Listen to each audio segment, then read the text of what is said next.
नमस्कार दोस्तों, आपका स्वागत है रहस्यमय दुनिया में।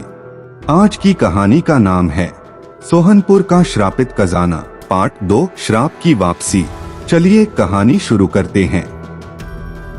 कभी कभी श्राप टूटता नहीं, वो बस सो जाता है और इंतजार करता है सही समय का। 1 साल बाद सोहनपुर बदल चुका था। कच्ची गलियों की जगह पक्की सड़कें थीं। नई हवेलियां बन चुकी थीं। हर घर में रोशनी थी। लोग हंसते थे, बच्चे खेलते थे। लेकिन गांव के पश्चिम में, जहां कभी वो श्रापित किला खड़ा था, वहां की हवा अब भी भारी थी। रात को ठीक 12 बजे कभी कभी एक धीमी सी आवाज आती थी। पहले वो सिर्फ हवा जैसी लगती थी, अब वो साफ सुनाई देने लगी थी, जैसे कोई बहुत गहरी सांस ले रहा हो। अंधेरे की वापसी।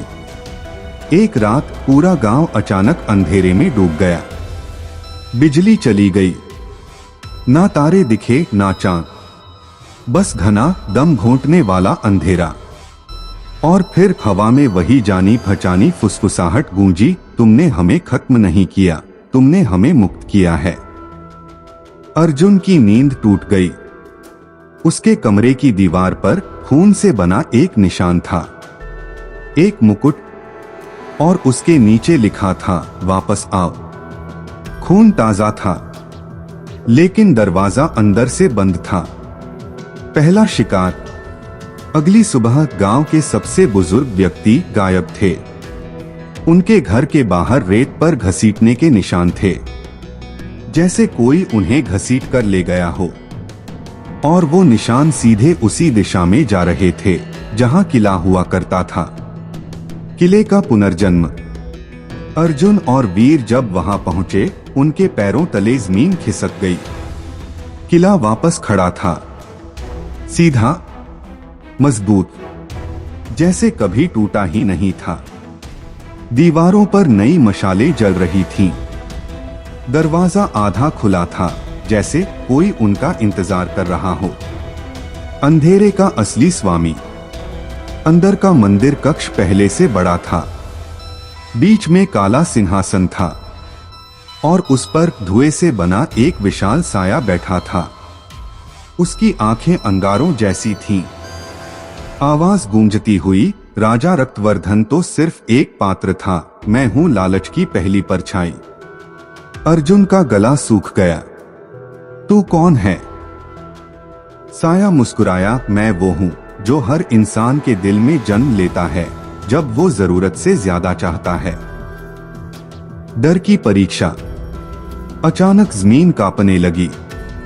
वीर गहरे अंधेरे गड्ढे में गिर गया। अर्जुन अकेला रह गया। उसके सामने दृश्य बदलने लगे। उसने गांव को जलते देखा, बच्चों को चीखते देखा, वीर को मरते देखा, खुद को मुकुट पहने सिंहासन पर बैठा देखा। साया बोला, हर इंसान के अंदर मैं रहता हूं, बस एक मौका चाहिए। अर्जुन की सांस तेज हो गई। उसे समझ आया, यह लड़ाई तलवार की नहीं है, यह लड़ाई अंदर की है। उसने आंखें बंद की। उसे याद आया, वीर की दोस्ती, गांव की मुस्कान, दादाजी की सीख। उसने चिल्लाकर कहा, हम लालच नहीं, उम्मीद हैं। भ्रम टूट गया। वीर उसके पीछे खड़ा था। अंतिम इम्तिहान। साया दहाड़ा। पूरा किला कांप उठा। दीवारों से हजारों आत्माएं निकल आईं। उनकी आंखें खाली थीं। साया बोला, या तो तुम में से एक यहां रहेगा या पूरा गांव खत्म होगा। वीर आगे बढ़ा, मैं रुक जाऊंगा।